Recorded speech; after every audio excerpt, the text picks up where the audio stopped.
കരുണാമയനീശോനാഥൻ സുഖമാക്കിയ കഥകൾ കേൾക്കാൻ ആശിപ്പോരെ കാതോർത്തിടും. എബ്രായ ലേഖനം പഠിക്കുന്നത് കൊണ്ട് നമുക്കുണ്ടാകുന്ന അല്ലെങ്കിൽ നമ്മുടെ ജീവിതത്തിൽ ഉണ്ടാകേണ്ട കാര്യങ്ങൾ എന്തൊക്കെയാണ് എന്ന് ചുരുക്കമായി കഴിഞ്ഞ ആഴ്ചയിൽ നമ്മൾ ചിന്തിക്കുവാനിടയായിത്തീർന്നു. അതിന്റെ തുടർമാനമായ അല്പകാര്യങ്ങൾ ഇന്ന് രാവിലെ സമയം ചിന്തിക്കുവാനായിട്ട് ആഗ്രഹിക്കുകയാണ്. കഴിഞ്ഞ ആഴ്ച നമ്മൾ ചിന്തിച്ചിട്ട് it is A book of evaluation. നമ്മെ തന്നെ വിലയിരുത്തുവാൻ കഴിയുന്ന നമ്മുടെ ആത്മീക നിലവാരം എങ്ങനെയായിരിക്കുന്നു എന്നുള്ളത് ശോധന ചെയ്യുവാൻ നമ്മെ പ്രാപ്തിയുള്ളതാക്കുന്നതാണ് എബ്രായ ലേഖനം. അതിന്റെ രണ്ടാമത്തെ കാരണം it is A book of exhortation. ഇത് നമ്മെ പ്രബോധിപ്പിച്ച് ഉണർത്തുന്ന ഒരു പുസ്തകമാണ്.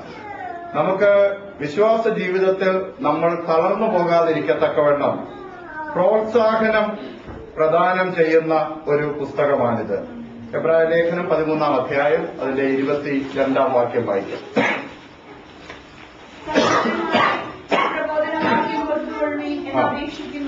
ചുരുക്കമായിട്ടല്ലോ ഞാൻ എഴുതിയിരിക്കുന്നത്.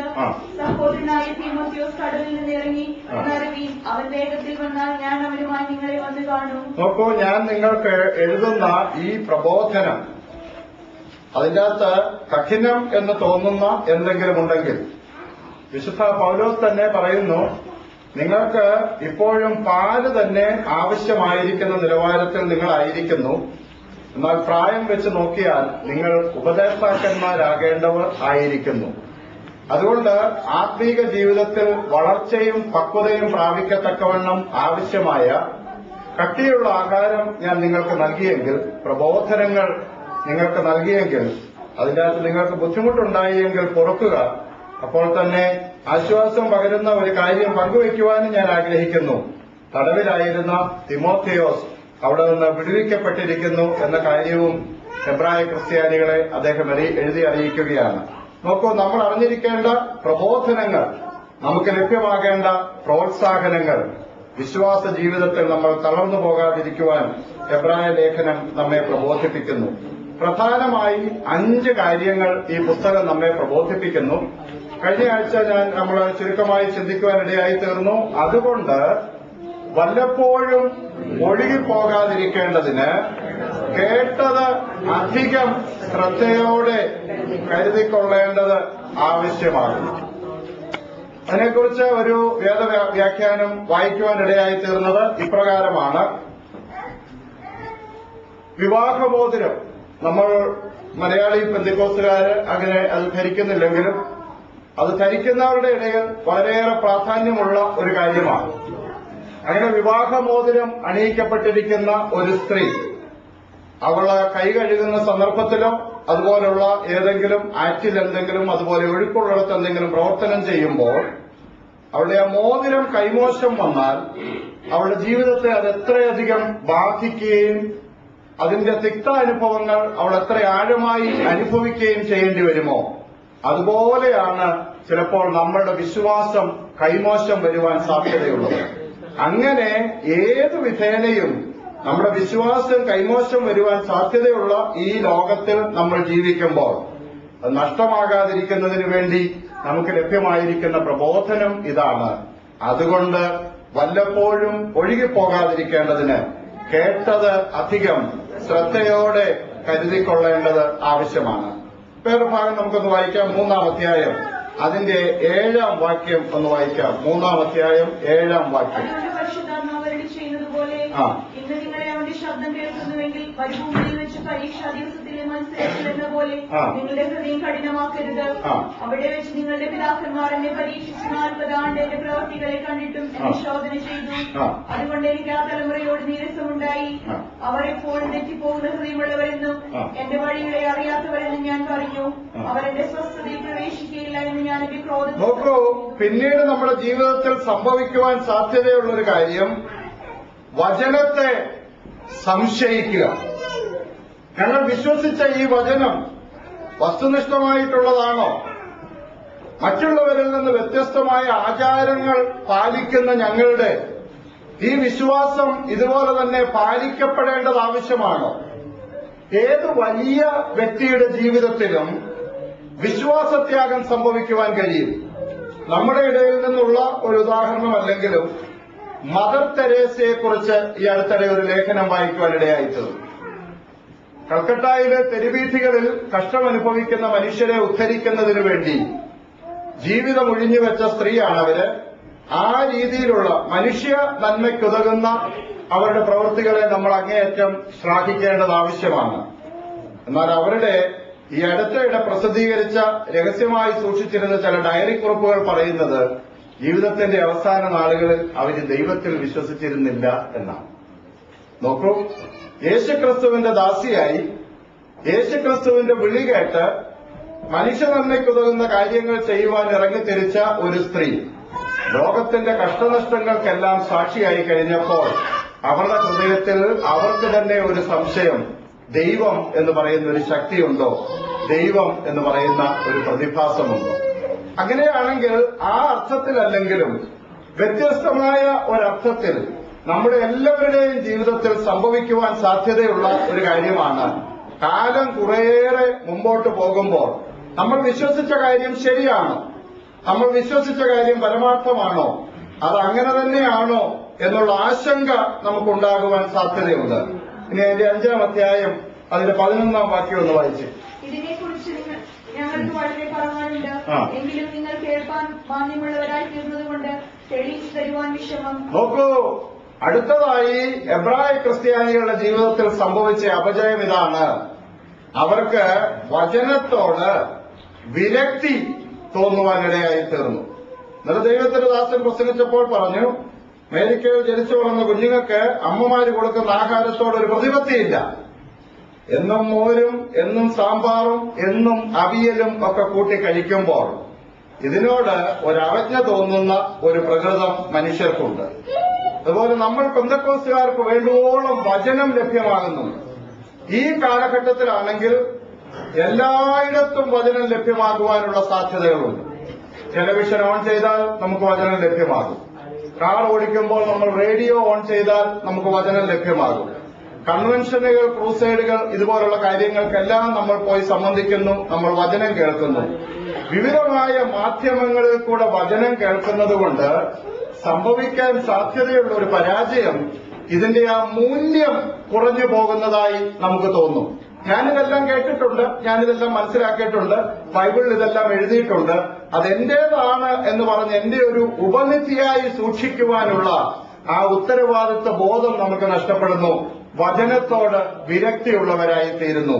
അതുകൊണ്ട് അദ്ദേഹം എന്താ പറയുന്നത്, ഇത് നിങ്ങൾക്ക് തെളിയിച്ചു തരുവാൻ എനിക്ക് താല്പര്യമുണ്ട്, ആഗ്രഹമുണ്ടെങ്കിലും ഇതിനെക്കുറിച്ച് നിങ്ങൾക്ക് വളരെ പറയുവാനുണ്ട്, എങ്കിലും നിങ്ങൾ കേൾപ്പാൻ മാന്യമുള്ളവരായി തീർന്നിരിക്കുന്നു. മനസ്സിലായോ? കേൾക്കുവാനുള്ള നമ്മുടെ ഉത്സാഹം കുറഞ്ഞു പോയിരിക്കുന്നു. പുത്തനായിട്ടൊന്നും ലഭ്യമാകുന്നില്ല എന്നുള്ള തോന്നൽ നമുക്ക് ഉണ്ടാകുവാനിടയായി തീരുന്നു. പുത്തനായിട്ടൊന്നും ലഭ്യമാകുന്നില്ല എന്ന് പറയുമ്പോൾ നമ്മൾ ഓർക്കേണ്ട ഒരു കാര്യമുണ്ട്. നമ്മളുടെ പ്രധാന പ്രതിപാദ്യ വിഷയം പുത്തനല്ല.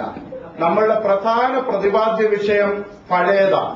2000 വർഷങ്ങൾക്ക് മുമ്പ് നമ്മുടെ വാഴ്ത്തപ്പെട്ടവനായ കർത്താവ് നമ്മുടെ പാപത്തിന്റെ മോചനത്തിന് വേണ്ടി നമുക്ക് വേണ്ടി മരിച്ചു എന്നുള്ള ആ പഴയ കഥയാണ് നമ്മളുടെ എന്നത്തേതുമായ കഥ. എന്നാൽ ദൈവവചനം ജീവനും ചൈതന്യവും ഉള്ളതായതുകൊണ്ട് എന്താ പ്രത്യേകത എന്നറിയാമോ? അതെന്നും പുതുമയുള്ളതായി നമുക്ക് അനുഭവിക്കുവാൻ കഴിയും. ഹല്ലേലൂയ. നമ്മൾ എത്രത്തോളം മനസ്സൊരുക്കമുള്ളവരാണ്, എത്രത്തോളം അത് സ്വീകരിക്കുവാൻ താല്പര്യമുള്ളവരാണ് എന്നതിനെ ആശ്രയിച്ചാണ് അതിരിക്കുന്നത്.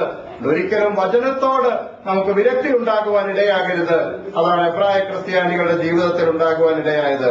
10-ാം അധ്യായം അതിന്റെ 26-ാം വാക്യം ഒന്ന് വായിച്ചു. സത്യത്തിന്റെ പരിജ്ഞാനം ലഭിച്ച ശേഷം നാം മനഃപൂർവ്വം പാപം ചെയ്താൽ പാപങ്ങൾക്ക് വേണ്ടി ഇനി ഒരു യാഗവും ശേഷിക്കാതെ. നോക്കൂ, വളരെ പ്രാധാന്യം അർഹിക്കുന്ന ഒരു വേദഭാഗമാണത്. പിന്നീട് നമ്മൾ ചിന്തിക്കുമ്പോൾ ഒരുപക്ഷെ അല്പം കൂടെ വിശദമായി അതിനെക്കുറിച്ച് പറയുവാനായിട്ട് കഴിയും. വേർപെട്ട ക്രിസ്തീയ സമൂഹങ്ങൾ തന്നെയുണ്ട് രക്ഷ നഷ്ടപ്പെടുന്നില്ല എന്ന് പഠിപ്പിക്കുന്ന സമൂഹങ്ങൾ. ഇവിടെ എന്താ പറഞ്ഞിരിക്കുന്നത്? സത്യത്തിന്റെ പരിജ്ഞാനം ലഭിച്ച ശേഷം മനഃപൂർവ്വം പാപം ചെയ്താൽ പാപങ്ങൾക്ക് വേണ്ടി ഇനി ഒരു യാഗവും ശേഷിക്കുന്നില്ല. നോക്കൂ, വളരെ ഗൗരവതരമായ ഒരു കാര്യമാണ്. സത്യത്തിന്റെ പരിജ്ഞാനം ലഭിച്ച ശേഷം എന്താ അതിന്റെ അർത്ഥം? നീതിമാനായ എന്റെ ദാസൻ തന്റെ പരിജ്ഞാനം കൊണ്ട് പലരെയും നീതീകരിക്കും.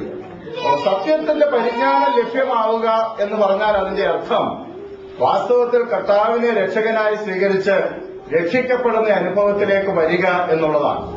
രക്ഷിക്കപ്പെടുന്നവരുടെ പേരാണ് ഇവിടെ രേഖപ്പെടുത്തുന്നത്, ജീവന്റെ പുസ്തകത്തിൽ രേഖപ്പെടുത്തുന്നത്. അങ്ങനെ ജീവന്റെ പുസ്തകത്തിൽ പേര് രേഖപ്പെടുത്തിയതിനു ശേഷം മനഃപൂർവ്വം പാപം ചെയ്ത, വിൽഫുള്ളായി ഒരു കാര്യം തെറ്റാണെന്ന് നമ്മുടെ അന്തരാത്മാവിൽ ഉത്തമമായ ബോധ്യമുണ്ടായിരിക്കെ ആ പാപത്തിലേക്ക് നമ്മൾ വീണ്ടും നിബന്ധിച്ചാൽ അങ്ങനെയുള്ള പാപങ്ങൾക്ക് വേണ്ടി ഇനി ഒരു യാഗവും ശേഷിക്കുന്നില്ല. നോക്കൂ, എത്ര വലിയ മുന്നറിയിപ്പാണെന്ന് ഓർത്ത് നോക്കുക. പലപ്പോഴും നമ്മളൊക്കെ പല തെറ്റുകളെന്നല്ലല്ലോ ഇപ്പൊ വിളിക്കുന്നത്, ചെറിയ ബലഹീനത എന്നാണ് വിളിക്കുന്നത്. അപകടകരമായ പാപത്തിൽ വീണാലും പറയും അദ്ദേഹത്തിന് ഒരു ചെറിയ ബലഹീനതയുണ്ടെന്ന് പറയും. ഈ ഭൂമിയിലെ അത് ചെറിയ ബലഹീനത. മുകളിൽ അത് എഴുതിയിടുമ്പോൾ പണ്ടത്തെ കാലത്ത് SSLC ബുക്കിൽ ചുമന്ന അക്ഷരത്തിൽ എന്തെങ്കിലും എഴുതിയാൽ അവന്റെ ഭാവി പോയി, കൂടുതലൊന്നും പറയേണ്ട കാര്യമില്ല. ദൈവം അത് മുകളിൽ എഴുതിയിടുന്നത് ചുമന്ന അക്ഷരത്തിലാണ്. എബ്രായ ലേഖനം പഠിക്കുമ്പോൾ ഓർത്തോണം, നീ വീണ് കിടക്കുന്ന കുഴിയിൽ നിന്ന് നിനക്ക് എഴുന്നേൽക്കാൻ ബുദ്ധിമുട്ടാണ്, നിനക്ക് വേണ്ടി ഇനി യാഗം ശേഷിക്കുന്നില്ല, ജീവിതം എത്ര സൂക്ഷിക്കേണ്ടത് ആവശ്യമാണെന്ന് എബ്രായ ലേഖനം നമ്മെ വിളിച്ചറിയിക്കുകയാണ്. നോക്കുക, ഇതിനെ തുച്ഛീകരിക്കുവാനിടയാകരുത്. അതുപോലെ 12-ാം അധ്യായം അതിന്റെ 14 മുതലുള്ള വാക്യങ്ങളൊന്ന് വായിച്ചേ. നോക്കൂ, അടുത്തത് സത്യത്തിന്റെ പരിജ്ഞാനം ലഭിച്ച ശേഷം മനഃപൂർവ്വം പാപം ചെയ്താൽ പാപങ്ങൾക്ക് വേണ്ടി ഇനി ഒരു യാഗവും ശേഷിക്കുന്നില്ല. അത് നീ ഓർത്തോണം, മുന്നറിയിപ്പാണ്. പ്രോത്സാഹന വാചകങ്ങൾ, പ്രബോധന വാചകങ്ങൾ എഴുത്തുകാരനിൽ കൂടെ നമുക്ക് ലഭ്യമാവുകയാണ്. അടുത്തതെന്താ? അടുത്തതായിട്ട് പറഞ്ഞിരിക്കുന്നത് 12-14 ഇപ്പൊ വായിച്ചത്, എല്ലാവരോടും സമാധാനം ആചരിച്ച് ശുദ്ധീകരണം പ്രാപിപ്പാൻ ഉത്സാഹിപ്പിൻ. ശുദ്ധീകരണം കൂടാതെ ആരും കർത്താവിനെ കാണുകയില്ല. ആരാ ശുദ്ധീകരിക്കുന്നത്? ഞാൻ ആലോചിച്ച് നോക്കി, ആർക്കും പരിഭവം തോന്നരുത്, അങ്ങനെയുള്ള കേൾവിക്കാരന്റെ വഴക്കാരനില്ല. മദർ തെരേസയെ വാഴ്ത്തപ്പെട്ട വിശുദ്ധയായിട്ട് കത്തോലിക്ക സഭ പ്രഖ്യാപിക്കുകയാണ്. പക്ഷെ മദർ തെരേസയ്ക്ക് അവസാന നാളുകളിൽ ഒടേതമ്പുരാനിൽ വിശ്വാസമില്ലായിരുന്നു. ദൈവത്തിൽ വിശ്വാസമില്ലാത്തവരെ വരെ മനുഷ്യന് താഴെ നിന്നുകൊണ്ട് വിശുദ്ധീകരിക്കുക. എന്നാൽ നിന്നെ വിശുദ്ധീകരിച്ചത് ഏതാണെന്നറിയാമോ? ഹല്ലേലൂയ. ഒരിക്കലായി കാൽവറിയിൽ അർപ്പിക്കപ്പെട്ട പരമയാഗത്താൽ അവന്റെ തങ്കം ചോരയാൽ വിശുദ്ധീകരണം പ്രാപിച്ച ദൈവമക്കൾ. ഹല്ലേലൂയ. അതുകൊണ്ടാണ് അഴുക്കുള്ളവനെ അഴിക്കാടട്ടെ, വിശുദ്ധനെ തന്നെ വിശുദ്ധീകരിക്കട്ടെ. ഹല്ലേലൂയ. ദൈവത്തിന്റെ ശിക്ഷാവിധിയും ന്യായവിധിയും ദൈവഭവനത്തിൽ ആരംഭിപ്പാൻ സമയമായിരിക്കുന്നു. പ്രയാസേന രക്ഷ നേടുന്നുവെങ്കിൽ അധർമ്മികളുടെയും പാപികളുടെയും ഗതി എന്തായിത്തീരും? എല്ലാവരും സ്വർഗത്തിൽ പോകുമായിരുന്നെങ്കിൽ പിന്നെ നിലക്കേടിന്റെ കാര്യമില്ലായിരുന്നല്ലോ. ഇന്ന് പോയക്കാരനെ കേൾക്കുന്ന ദൈവത്തിന്റെ പൈതലെ ഓർത്തോണം, കർത്താവ് നിനക്ക് വേണ്ടി കൊടുത്ത രക്തത്തിനൊരു വിലയുണ്ട്. ഇന്നത് സൗജന്യമായി നിലനിൽക്കുന്നത് കൊണ്ട് നിനക്കത് തിരസ്കരിക്കാമെന്ന് നീ വിചാരിക്കരുത്. കുറ്റങ്ങൾക്ക് കണക്ക് പറയേണ്ട ഒരു ദിവസമുണ്ട്. ഹല്ലേലൂയ. ശുദ്ധീകരണം കൂടാതെ ആരും കർത്താവിനെ കാണുകയില്ല. ഹല്ലേലൂയ. അതുകൊണ്ട് എല്ലാവരോടും സമാധാനം ആചരിച്ച്, ആരോടും വഴക്കിന് പോകാനല്ല, എല്ലാവരോടും സമാധാനം ആചരിച്ച് ശുദ്ധീകരണം പ്രാപിപ്പാൻ ഉത്സാഹിപ്പീൻ. ശുദ്ധീകരണം കൂടാതെ ആരും കർത്താവിനെ കാണുകയില്ലല്ലോ. ഹല്ലേലൂയ. നോക്കൂ, ഈ വേദഭാഗം നമ്മെ 5 കാര്യങ്ങൾ വിളിച്ചറിയിക്കുകയാണ്, ഒരിക്കലും നമ്മൾ നഷ്ടപ്പെട്ടു പോകാതിരിക്കാൻ. Hebrew is A book of exhortation. നമ്മെ ഉത്സാഹിപ്പിക്കുന്ന, പ്രബോധിപ്പിക്കുന്ന ഒരു പുസ്തകമാണ് ഈ എബ്രായ ലേഖനം. അടുത്തായി നമുക്ക് കാണുവാൻ കഴിയുന്നത് this is A book of examination. നമ്മെ തന്നെ പരിശോധിക്കുവാൻ നമുക്ക് പ്രാപ്തമാക്കുന്ന, നമ്മെ പര്യാപ്തമാക്കുന്ന പുസ്തകമാണ് എബ്രായ ലേഖനം. ഹല്ലേലൂയ.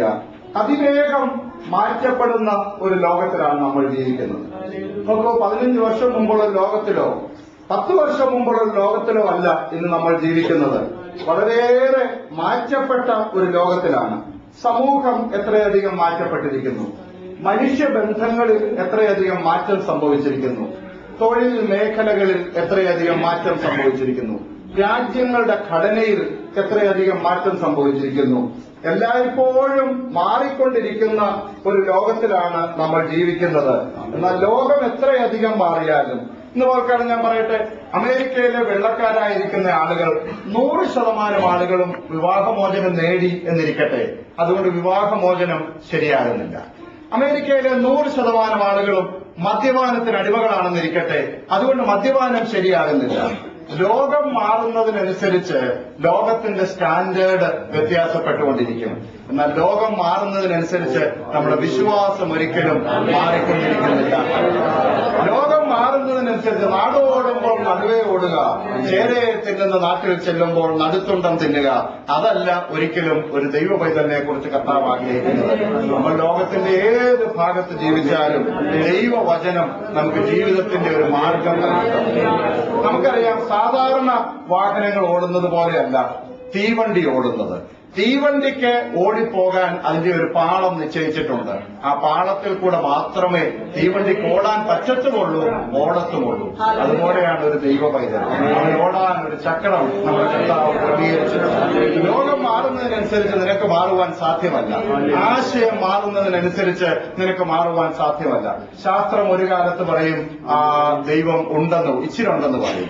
ശാസ്ത്രം പിന്നീട് ഒരു കാലത്ത് പറയും ഇല്ലെന്നാ തോന്നുന്നതെന്ന്. ശാസ്ത്രം എന്തും പറയട്ടെ, നമ്മൾ ശാസ്ത്രത്തെ ആശ്രയിച്ച് ജീവിക്കുന്നവരല്ല. നമ്മൾ ഈ ലോകത്തിലെ ഒരു ബുദ്ധിജീവികളെ ആശ്രയിച്ച് ജീവിക്കുന്നവരല്ല. നമ്മൾ ഈ ലോകത്തിന്റെ ഒരു തത്വശാസ്ത്രത്തെയും ആശ്രയിക്കുന്നവരല്ല. നമ്മൾ ആശ്രയിക്കുന്നത് ഈ ദൈവത്തിന്റെ വചനമാണ്. ലോകം എത്രയോ മാറി കാലങ്ങളിലാണ്. വോൾട്ടയർ ആണെന്ന് തോന്നുന്നു വിളിച്ചു പറഞ്ഞത്, 100 കൊല്ലം കഴിഞ്ഞാൽ ഈ ലോകത്തിൽ ഒരുത്തനും വേദപുസ്തകം വായിക്കത്തില്ല. 100 കൊല്ലം കഴിഞ്ഞാൽ ഈ വേദപുസ്തകത്തിന് ഒരു പ്രസക്തിയുമില്ല. അതിന്റെ പ്രസക്തി ഇന്നേ നഷ്ടപ്പെട്ടു എന്ന് പറഞ്ഞ വോൾട്ടയർ എന്നേ ലോകത്തിൽ നിന്ന് മാറ്റപ്പെട്ടു.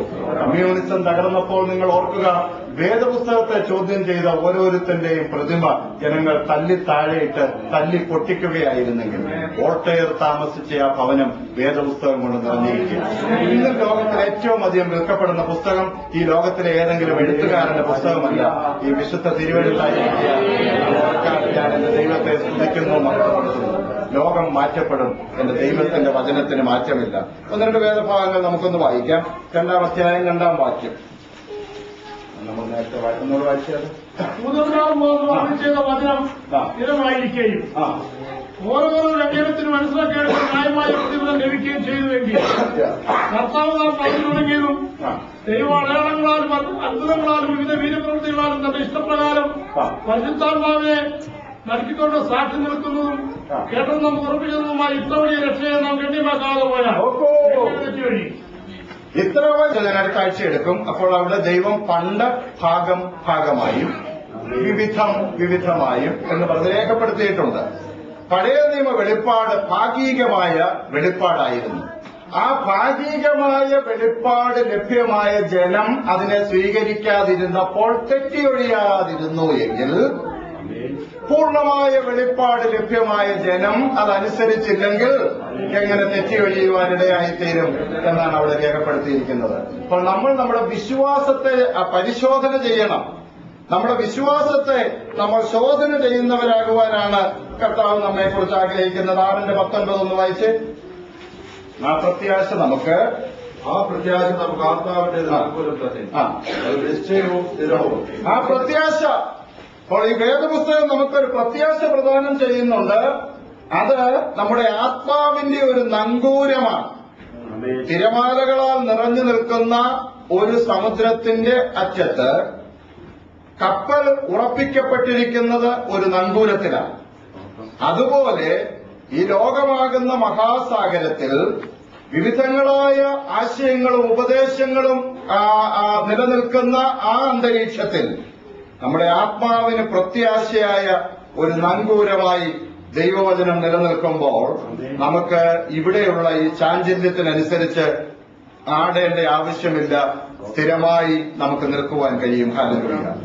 അങ്ങനെ നാം നമ്മുടെ വിശ്വാസത്തെ ശോധന ചെയ്യുന്നവരായിരിക്കണം. ഒന്ന് വായിച്ചേ. 2 കൊരിന്ത്യർ 13:5 ഒന്ന് വായിച്ചേ. വിശ്വാസത്തിലിരിക്കുന്നുവോ എന്ന് നിങ്ങളെ തന്നെ പരീക്ഷിപ്പീൻ. നോക്കൂ, പൗലോസ് കൊരിന്ത്യ സഭയ്ക്ക് എഴുതുമ്പോൾ പറയുകയാണ്, നിങ്ങൾ വിശ്വാസത്തിലിരിക്കുന്നു. ആർക്ക് എഴുതിയതാ ഇത്? ആർക്കെഴുതിയതാ ഇത്? തീർച്ചയായിട്ടും കൊരിന്തിലെ വിശ്വാസികളെ അഭിസംബോധന ചെയ്ത് എഴുതിയിരിക്കുന്നതും എല്ലാ കാലത്തെ ക്രിസ്ത്യാനികൾക്ക് വായിച്ച് ആശ്വാസം പ്രാപിപ്പാനും ധൈര്യപ്പെടുവാനും നിലനിൽക്കുവാനുമുള്ള ദൈവവചനമാണ്. എന്താ പറഞ്ഞേക്കുന്നേ? നിങ്ങൾ വിശ്വാസത്തിൽ നിലനിൽക്കുന്നുവോ എന്ന് നിങ്ങളെ തന്നെ പരിശോധിക്കും. ഇവിടെ വായിച്ചു കേട്ടോണ്ട് പറയുന്നില്ലല്ലോ. നിങ്ങൾ വിശ്വാസത്തിലിരിക്കുന്നുവോ എന്ന് നിങ്ങളെ തന്നെ പരിശോധിച്ചു നോക്ക് എന്ന് പറഞ്ഞാൽ അർത്ഥം എന്താണെന്നറിയാമോ? വല്ലപ്പോഴും ഒഴുകിപ്പോയിട്ടുണ്ടാകാൻ സാധ്യതയുണ്ട്. വല്ലപ്പോഴും ഈ വിശ്വാസത്തെ ത്യജിക്കുവാനുള്ള സാധ്യതയുണ്ടായിട്ടുണ്ട്. അപ്പോൾ നമ്മുടെ ജീവിതത്തിൽ ചില തിരിച്ചടികളൊക്കെ വരും. നമ്മൾ ഉദ്ദേശിക്കുന്ന കാര്യങ്ങൾ നടക്കാതെ വരും. അങ്ങനെ നമുക്ക് സംഭവിക്കാതിരിക്കാൻ കർത്താവ് ചെയ്യുന്ന ഒരു കാര്യമുണ്ട്. 12-ാം അധ്യായം അതിന്റെ 6-ാം വാക്യം ഒന്ന് വായിച്ചു. ഞാൻ പ്രശംസിപ്പാൻ വിചാരിച്ചാലും മൂടനാകുകയില്ല, സത്യമല്ലോ പറയുന്നത്. കർത്താവ് താൻ സ്നേഹിക്കുന്നവനെ ശിക്ഷിക്കുന്നു, താൻ കൈക്കൊള്ളുന്ന ഏതു മകനെയും തല്ലുന്നു എന്നിങ്ങനെ മക്കളോടെന്ന പോലെ നിങ്ങളോട് സമ്പാദിക്കുന്ന പ്രബോധനം നിങ്ങൾ മറന്നു കളഞ്ഞു. നോക്കൂ, അപ്പൊ അതുകൊണ്ട് നമ്മൾ വല്ലപ്പോഴും ഒഴുകിപ്പോകാതിരിപ്പാൻ, അല്ലെങ്കിൽ നമ്മൾ വിശ്വാസത്തിൽ തന്നെ നിലനിൽക്കുവാൻ നമ്മുടെ കർത്താവ് എന്ത് ചെയ്യുന്നു? അപ്പൻ മക്കളെ ശിക്ഷിക്കുന്നത് പോലെ ചിലപ്പോൾ അവൻ ചില ബാലശിക്ഷകൾ നമുക്ക് നൽകുന്നു. അപ്പോൾ ചിലപ്പോൾ നമ്മൾ ദൈവത്തോട് പിണങ്ങും. അവരുടെ ജീവിതത്തിൽ സംഭവിച്ചില്ലല്ലോ, എന്തുകൊണ്ട് എന്റെ ജീവിതത്തിൽ സംഭവിച്ചു? അവർക്കാർക്കും അങ്ങനെയല്ലല്ലോ, പിന്നെന്തുകൊണ്ട് എനിക്കിങ്ങനെ സംഭവിച്ചു? എന്തുകൊണ്ടാണ് സംഭവിച്ചതെന്നറിയാമോ? നിന്റെ ഉടയവൻ നിന്നെ സ്നേഹിക്കുന്നു. തിരിച്ചടികൾ ഒരിക്കലും നിന്നെ ദൈവത്തിങ്കിൽ നിന്ന് അകറ്റില്ല. പരാജയങ്ങൾ ഒരിക്കലും നിന്നെ ദൈവത്തിങ്കിൽ നിന്ന് അകറ്റില്ല. പരാജയപ്പെടുമ്പോൾ നീ ഓർത്തോണം, രക്ഷകൻ നിന്നെ സ്നേഹിക്കുന്നു. രക്ഷകൻ നിന്നെ സ്നേഹിക്കുന്നു. നിന്നെ താങ്ങി നിർത്തുവാൻ അവൻ ആഗ്രഹിക്കുന്നു. നിന്നെ ഇനിയും ഉയർത്തുവാൻ അവൻ ആഗ്രഹിക്കുന്നു. നിനക്ക് ഇനിയും നന്മകൾ തരുവാൻ അവൻ ആഗ്രഹിക്കുന്നു. സർവോപരി എല്ലാത്തിനും വലുതായ നിത്യത നിനക്ക് നഷ്ടമാകാതിരിക്കാൻ അവൻ ആഗ്രഹിക്കുന്നതാണ്. നോക്കൂ, നിങ്ങൾ വിശ്വാസത്തിലിരിക്കുന്നുവോ എന്ന് നിങ്ങളെ തന്നെ പരിശോധിച്ച് നോക്കുക. ലൂക്കോസിന്റെ സുവിശേഷം 18-ാം അധ്യായം 8-ാം വാക്യം ഒന്ന് വായിച്ചു. ലൂക്കോസിന്റെ സുവിശേഷം 18-ാം അധ്യായം 8-ാം വാക്യം. വേഗത്തിൽ അവരെ പ്രതിജ്ഞ നടത്തി രക്ഷിക്കുമെന്ന് ഞാൻ നിങ്ങളോട് പറയുന്നു. എന്നാൽ മനുഷ്യപുത്രം വരുമ്പോൾ അവർ ഭൂമിയിൽ വിശ്വാസം കണ്ടെത്തുമോ എന്ന് കർത്താവ്. മനുഷ്യപുത്രൻ വരുമ്പോൾ അവൻ ഭൂമിയിൽ വിശ്വാസം കണ്ട്. അപ്പോൾ മനുഷ്യപുത്രന്റെ വരവിന്റെ നാളിൽ സംഭവിക്കുന്ന ഏറ്റവും വലിയൊരു കാര്യം വിശ്വാസത്യാഗം. വിശ്വാസത്യാഗം സംഭവിക്കും. ഞങ്ങൾ അന്ന് അങ്ങനെ വിശ്വസിച്ചിരുന്നോ? ഇപ്പൊ അത് ശരിയാണോ എന്നൊക്കെ ആർക്കറിയാം? കർത്താവ് വരുമെന്നൊക്കെ പറയുന്നേ കേട്ടു. എത്ര നാളായിട്ട് കാത്തിരിക്കുന്നു? ആർക്കറിയാം? വരുമായിരിക്കും. വിശ്വാസത്യാഗം സംഭവിക്കുവാൻ സാധ്യതയുള്ള ഒരു ലോകത്തിൽ നമ്മൾ ജീവിക്കുമ്പോ, തണുപ്പ് സമയമാകുമ്പോൾ നമ്മുടെ കാലിഫോർണിയയിലൊന്നും അത്രയും പ്രാധാന്യമല്ലെങ്കിലും മഞ്ഞ് വീഴുന്ന സ്ഥലത്ത് എല്ലാവരും ടയറ് മാറി പുത്തൻ ടയറിടും. പ്രഷർ കറക്റ്റാണോ എന്ന് വളരെ വ്യക്തമായിട്ട് നോക്കും. ബ്രേക്ക് ഒന്നുകൂടെ ചെക്ക് ചെയ്യും. കാരണം ഒരു പ്രതികൂല സാഹചര്യത്തിലാണ് ജീവിക്കുന്നത്. നമ്മുടെ എല്ലാം ആത്മീക ജീവിതത്തിൽ എല്ലാ ഘടകങ്ങളും ശരിയായിരിക്കുന്നുവോ എന്ന് മാസത്തിലൊരിക്കൽ നമ്മൾ ശോധന ചെയ്യുവാനല്ല, ഡിസംബർ മാസം 31-ാം തീയതി ശോധന ചെയ്യുവാനല്ല, ജീവിതത്തിന്റെ ഓരോ ദിവസവും നമ്മൾ ശോധന ചെയ്യുന്നവരാകുവാനാണ് കർത്താവ് നമ്മെക്കുറിച്ച് ആഗ്രഹിക്കുന്നത്. ഒരു ട്രെയിൻ ടിക്കറ്റ് എക്സാമിന് ടിക്കറ്റ് ചെക്ക് ചെയ്യാനായിട്ടൊരു ട്രെയിനിന്റെ കമ്പാർട്ട്മെന്റിൽ കയറി. ഒരുത്തനോട് ടിക്കറ്റ് ചോദിച്ചു. ആ ടിക്കറ്റ് നോക്കി വെച്ച് TTR പറഞ്ഞു, നീ തെറ്റായ ട്രെയിനിലാണ് കയറിയിരിക്കുന്നതെന്ന് പറഞ്ഞു. അയാൾ പറഞ്ഞല്ല, ഞാൻ ചോദിച്ചാ കയറിയത്. അടുത്തിരുന്ന് വേറൊരു ആൾക്ക് ടിക്കറ്റ് വാങ്ങിച്ചു നോക്കിയപ്പം അവനും വേറൊരു ദിശയിലേക്കാണ് പോകുന്നത്. ഇയാൾ ഉദ്ദേശിക്കുന്നിടത്തോട്ടാണ്. നീ തെറ്റായ ട്രെയിനിലാണ് കയറിയിരിക്കുന്നതെന്ന് പറഞ്ഞു. അയാൾ പറഞ്ഞല്ല, ഞാൻ ടിക്കറ്റ് ചോദിച്ചു വാങ്ങിച്ചാൽ കയറി. മൂന്നാമത് ഒരാളിനോട് ചോദിച്ച് ടിക്കറ്റ് ചോദിച്ചപ്പം ഈ TTR പറഞ്ഞു, നീയും തെറ്റായിട്ടാണ് കയറിയിരിക്കുന്നത്. ആര് പറഞ്ഞല്ലോ, ഞങ്ങളെല്ലാം ടിക്കറ്റ് എടുത്ത് കറക്റ്റ് ട്രെയിനല്ല നമ്പറും നോക്കിയാ കയറിയെന്ന് പറഞ്ഞു. അപ്പൊ ഈ TTRനൊരു സംശയം. അയാൾ പുറത്തിറങ്ങി ട്രെയിനിന്റെ നമ്പർ നോക്കിയപ്പം അയാൾ തെറ്റായ ട്രെയിൻ. കണ്ണീടെ ദൈവസ്ഥാനത്തിൽ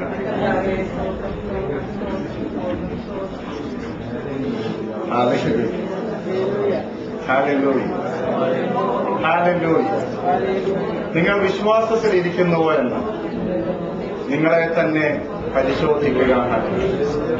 രാവിലെ സമയം നമ്മുടെ ക്രിസ്തീയ ജീവിതത്തെ നമുക്കൊന്ന് പരിശോധിക്കാം. നമ്മളിറങ്ങിയ കാലത്തെ വിശ്വാസത്തിൽ നിലനിൽക്കുവാൻ നമുക്ക് കഴിയുന്നുണ്ട്. ജീവിതത്തിന്റെ യാത്രയിൽ ഒരുപക്ഷെ നമ്മൾ പ്രതീക്ഷിച്ചതിനേക്കാൾ ആഗ്രഹിച്ചതിനേക്കാൾ ഉപരി നമുക്ക് ലഭ്യമായ നന്മകൾ കൊണ്ടായിരിക്കാം ദൈവത്തോടുള്ള ഭയം നമ്മൾ ത്യജിച്ചു കളഞ്ഞു എന്ന് വരാം. ഒരുപക്ഷെ നമ്മൾ ആഗ്രഹിച്ച നന്മകൾ നമ്മുടെ ജീവിതത്തിൽ ലഭ്യമായില്ലെന്നിരിക്കാം. അതുകൊണ്ട് നമ്മൾ ദൈവത്തെയും ദൈവവചനത്തെയും ത്യജിക്കുവാൻ സാധ്യതയുണ്ട്. വരുന്ന പകൽക്കാലം ഓർക്കുക, കർത്താവിന്റെ വചനം നമ്മളിവിടെ കേട്ടതുപോലെ മാറ്റമില്ലാത്ത ദൈവത്തിന്റെ വചനമാണ്. ലോകം മാറും, ആകാശം മാറും, ഭൂമി മാറ്റപ്പെടും, പ്രപഞ്ചത്തിലുള്ളതെല്ലാം മാറ്റപ്പെടും. നമ്മുടെ കർത്താവിന്റെ വാക്കുകൾ ഒരിക്കലും മാറാത്ത ഒരു ദിവ്യമായ വചനം. നമ്മൾ കർത്താവിന്റെ വചനത്തിൽ നിലനിൽക്കുന്നവരാകുവാനാണ് കർത്താവ് നമ്മെക്കുറിച്ച് ആഗ്രഹിക്കുന്നത്. ഹല്ലേലൂയ. ഒരിക്കലും ദൈവവചനം കേട്ട് നമ്മൾ ഹൃദയം കഠിനപ്പെട്ടവരാകുവാൻ ഇടയാകരുത്. ഹൃദയം തഴമ്പിച്ചവരായി തീരുവാൻ ഇടയാകരുത്. നമ്മളെ തന്നെ ചതിക്കുന്നവരായി തീരുവാൻ ഇടയാകരുത്. ഓർക്കുക, ശുദ്ധീകരണം കൂടാതെ ആരും കർത്താവിനെ കാണുകയില്ല. ശുദ്ധീകരണം കൂടാതെ ആരും കർത്താവിനെ കാണുകയില്ല. എന്താ കാരണം? നമ്മുടെ കർത്താവ് വിശുദ്ധിയുടെ മൂർത്തിമഭാവമാണ്. നമ്മുടെ കർത്താവിന്റെ വിശുദ്ധിയുടെ മുമ്പിൽ നമ്മുടെ ആരുടെയും വിശുദ്ധി ഒന്നുമില്ല. എന്നാൽ അവൻ നമ്മെ വിശുദ്ധനായി കാണുകയാണ്. നീല നിറമുള്ള ഒരു ഗ്ലാസിൽ കൂടെ നിങ്ങൾ ഏതെങ്കിലും ഒരു പദാർത്ഥത്തെ നോക്കിയാൽ അത് നീല നിറം ഉള്ളതായി തോന്നും. ചുവപ്പ് നിറമുള്ള ഒരു ഗ്ലാസിൽ കൂടെ നിങ്ങൾ ഒരു ബിംബത്തെ നോക്കിയാൽ അത് ചുവപ്പ് നിറമുള്ളതായി കാണും. അതുപോലെ നമ്മുടെ സർവശക്തനായ ദൈവം അവന്റെ വിശുദ്ധിയുടെ ആ മൂർത്തിമ ഭാവത്തിൽ കുഞ്ഞാടിന്റെ രക്തത്തിൽ കൂടെയാണ് അവൻ നമ്മെ കാണുന്നത്. ആ രക്തത്തിൽ കൂടെ അവൻ നോക്കുമ്പോൾ നമ്മുടെ ആ തെറ്റുകളല്ല കർത്താവ് കാണുന്നത്, മറിച്ച് ആ രക്തത്താൽ വിശുദ്ധീകരിക്കപ്പെട്ടവരായി അവൻ നമ്മെ കാണുന്നു. അവൻ നമ്മെ വിശുദ്ധീകരിക്കപ്പെട്ടവരായി കാണുന്നു. അത് നമ്മുടെ പുണ്യപ്രവൃത്തികൾ കൊണ്ടല്ല, അത് നമ്മുടെ സൽപ്രവൃത്തികൾ കൊണ്ടല്ല. ആർക്കും നമ്മുടെ എല്ലാ സൽപ്രവൃത്തികളും നമ്മുടെ ദൈവത്തിന്റെ മുമ്പിൽ കറ പുരണ്ട തുണി പോലെ മാത്രമേ ഉള്ളൂ. അതുപോലെ മാത്രമേ ഉള്ളൂ. എന്നാൽ അവന്റെ കുഞ്ഞാടിന്റെ രക്തത്തിൽ കൂടെ അവൻ നമ്മെ കാണുന്നു. ഓരോ ദൈവ പൈതലും ഒരു വിശുദ്ധനായി നമ്മുടെ കർത്താവ് കാണുകയാണ്. ഇതുപോലെ കാലം അവൻ നമ്മെ വിശുദ്ധീകരിച്ചല്ലോ. സത്യത്തിന്റെ പരിജ്ഞാനം ലഭിച്ചതിന് ശേഷം മനഃപൂർവ്വം പാപം ചെയ്താൽ പാപങ്ങൾക്ക് വേണ്ടി ഇനി ഒരു യാഗവും ശേഷിക്കുന്നില്ലെങ്കിൽ എങ്കിലും ആ രക്തം ഇന്നും നമുക്ക് വേണ്ടി ഒഴുകിക്കൊണ്ടിരിക്കുകയാണ്. നമുക്ക് ആർക്കും ദൈവസന്നിധിയിൽ 100% നീതിമാന്മാരാകാൻ സാധ്യമല്ല. പൗലോസ് നമ്മോട് പറയുന്നത്, ഒരുത്തൻ വാക്കിൽ തെറ്റുന്നുവെങ്കിൽ മറ്റൊരുത്തൻ നോട്ടത്തിൽ തെറ്റുന്നു. ഒരുത്തൻ ആഹാരകാര്യത്തിൽ തെറ്റുന്നില്ലെങ്കിൽ അവൻ മറ്റൊരു കാര്യത്തിൽ തെറ്റുന്നു. നമുക്കെല്ലാം തെറ്റുപറ്റുവാൻ സാധ്യതയുള്ള ബലഹീനമായ ഒരു ശരീരത്തിലാണ് നമ്മളെല്ലാവരും ജീവിക്കുന്നത്. നമ്മുടെ കർത്താവ് നമ്മെ ബലപ്പെടുത്തുവാൻ ശക്തരാണ്. ഇന്ന് രാവിലെ സമയം നമ്മുടെ ആരാധനയിൽ ആ വിശുദ്ധി വെളിപ്പെടുവാനിടയായിത്തീരും.